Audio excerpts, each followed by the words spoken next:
Am I the a-hole for banning my mother-in-law from the house after I discovered that she's installed a camera in the bedroom? My husband, 33, got into a car accident almost a month ago.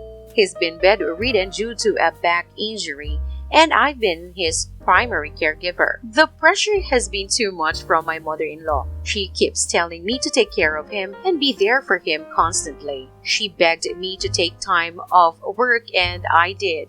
Asked me to send her hourly updates about his condition first 2 weeks. But when I don't, she'd get mad and cause an issue. She visits every day but doesn't do anything to help. Alternatively, she'd list all the things I should do or shouldn't do.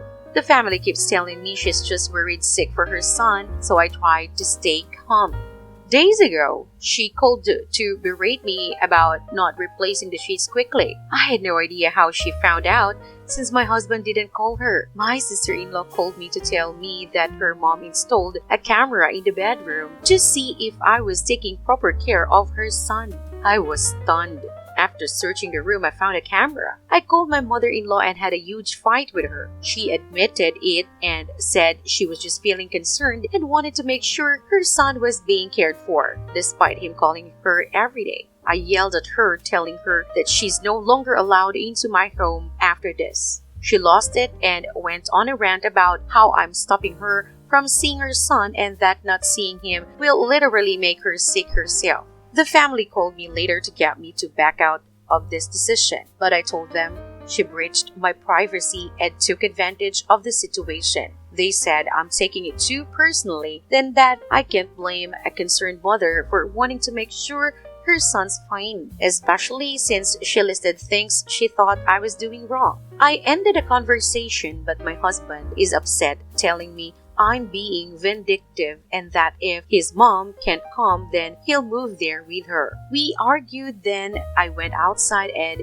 he's been silent ever since. Am I the a-hole? Now for the top comments. Here's a comment from Novi KH. Not the a-hole. Report it to the police. Let your husband go home to his mommy. Here's a comment from Damned Weirdo. I laughed too. Don't worry. OP not the a-hole. I'd flip my shit if someone installed a camera in my room. I don't care who it is. And from what I've observed from several marriages over the years, once a mama's boy, always a mama's boy. In other words, there's no winning this for you. Cut your losses. Here's a comment from Amanda is Allowed. In addition to the violation of the sanctity of my bedroom, I'd be worried about sexy time now. My significant other and I sleep nude, hence wonder. Even broken, I'm not sure that we wouldn't enjoy the feeling of skin on skin. Please read this as two people who passionately love each other, not handsy pervs who would expect sexual favors despite an injury.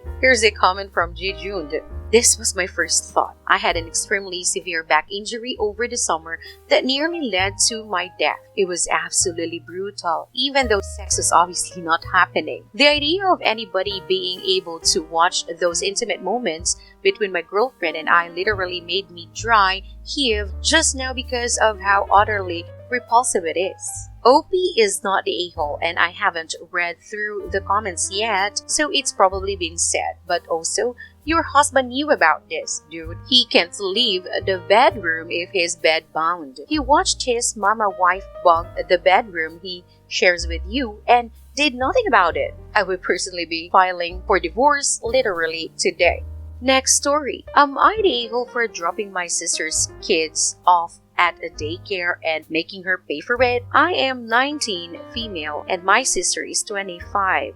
She asked me to babysit for her. Kids are 4 and 6, so she could go a friend's party. I told her I can't do that day. I had an exam, so I had to be at college. I can follow some classes online and I've occasionally babysat while listening to lectures. The day for which she needed a babysitter came. I answered the door in the morning and the freaking kids were on my doorstep and my sister was driving off. She just left them with me after I said I couldn't stay home that day. I called a friend that owns a small daycare. She told me I could drop them off there. Thank God. I gave her my sister's contact info to her and told me to keep me updated. And I texted my sister about what happened and gave her the address and the phone number. I picked the kids up from daycare since my sister wasn't answering her phone and fed them. She picked them at 9-ish p.m. and I was absolutely livid that I left them with a stranger, that it was irresponsible, that something could have happened, etc. I told her that she knew I couldn't babysit that day and that she could have picked them up if she wasn't comfortable with that, since I texted the address. She told me I should have just skipped the exam to retake it later.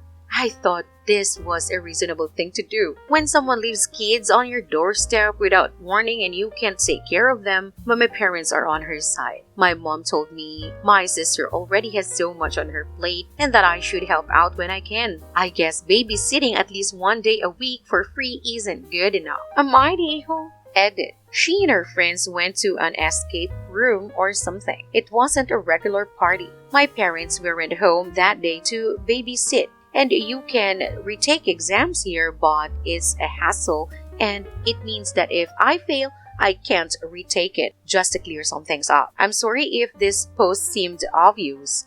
Having both my sister and both my parents say that I was in the wrong made me doubt myself. Now for the top comments. Here's a comment. Not the a-hole. You should text her. Do not leave your children on my doorstep unless you have made prior arrangements with me and I have agreed to watch them. The arrangements and consent need to be in writing via text. If you do this again, I will call CPS instead of a daycare and I will show them that I have made all of this clear to you. I love my nibblings very much, but they are your responsibility. I am not your co-parent. Edit. Phew. Thanks for all this party stuff, you all. Here's a comment from Kaylis. This, fuck your sister and mother for making you feel like her choices are your responsibility whatsoever. Not the a-hole. Here's a comment from Kizzy Moose. Yes, next time drop the kids off at your mother's. If she thinks your sister's actions were fair, she shouldn't have a problem when you do it to her. Here's a comment from Fragilus Spectacular. Their mom went to a party. Bring the kids back to their mom at the party, hand them to her, and drive off. The fucking nerve of that lady. How did she even know OP was still home to take the kids? What the fuck?